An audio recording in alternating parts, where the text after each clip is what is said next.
Well, as the warmer weather comes and we get into the summer, a lot of people may be heading out to the beach or on family vacations, like yours truly here in a couple of weeks.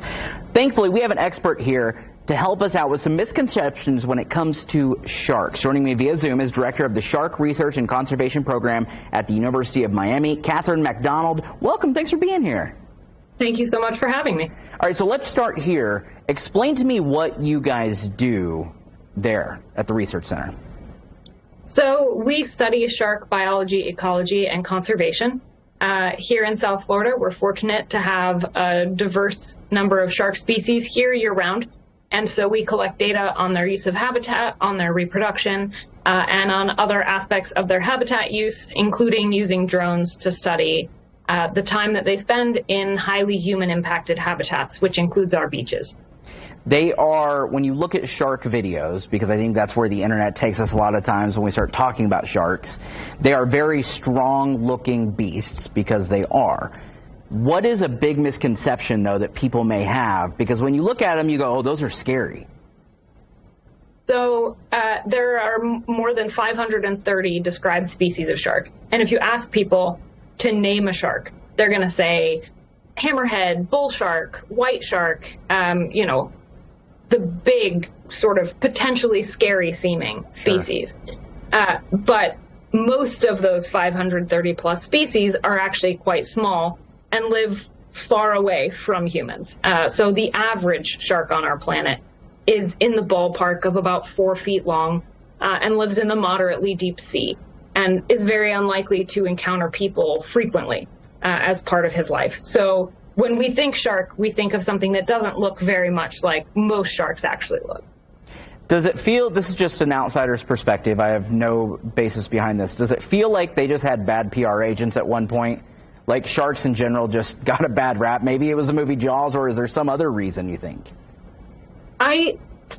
I certainly think media representations of sharks have made it harder for them. People interpret them as more frightening because that's the main exposure that they have to them. But I would also say that people are a little bit afraid of the ocean in a lot of cases, sometimes with good reason. Here on the Gulf Coast and the Atlantic coast of Florida, there's been a lot of concern in the last few weeks about rip currents and keeping people safe from those at the beach. And of course, those are a much bigger threat than sharks are to humans staying safe in the water. But there's something really, it gets to our lizard brain, I think, that fear of something biting us or eating us. And I think it connects for some people who maybe don't have a ton of experience with the ocean to that fear of drowning or that fear of what might be down there. So let me ask this, because there are a lot of people that are probably going on vacations to the beach. Is there something that we need to at least be paying attention to or looking at when we're in the ocean and we're swimming, however deep we may be at that point? I think that for basic swimming safety tips, stay fairly close to shore, stay near other people, stay in fairly clear water. The number one thing you want if a shark is in your area is for it to be able to very clearly distinguish that you are a person and not a potential snack. Some scientists have suggested that color contrast between like a tanned hand and the paler palm of your hand might look like the difference to a shark between a fish's top and its bottom, as though it's seeing that belly. And so if you are in very murky water, it's more likely for an animal to make a mistake. And also, it's always a bad idea to swim in schools of fish. Those are shark food. And so you increase the odds of a negative interaction that's an error on the shark's part when you put yourself in that location. You wouldn't lay in a frying pan of bacon. You probably shouldn't be swimming around with their food source either, if possible. Yeah. One last question. We're going to just play a worst case scenario situation here. Let's say in the event of a shark encounter, what should someone do?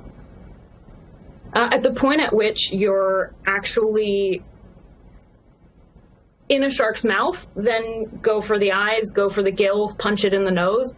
But that is so vanishingly unlikely that my best advice for the vast majority of shark encounters is to back away slowly, don't freak out, and the shark is probably just going to go about his business. Catherine, a wealth of knowledge and an enjoyable interview. Thank you so much for taking time out of your busy day and sharing some of that knowledge with us. We certainly appreciate it. Absolutely. My pleasure. To learn more about this interview, you can swim over to allindiana.tv. I feel much more calm now.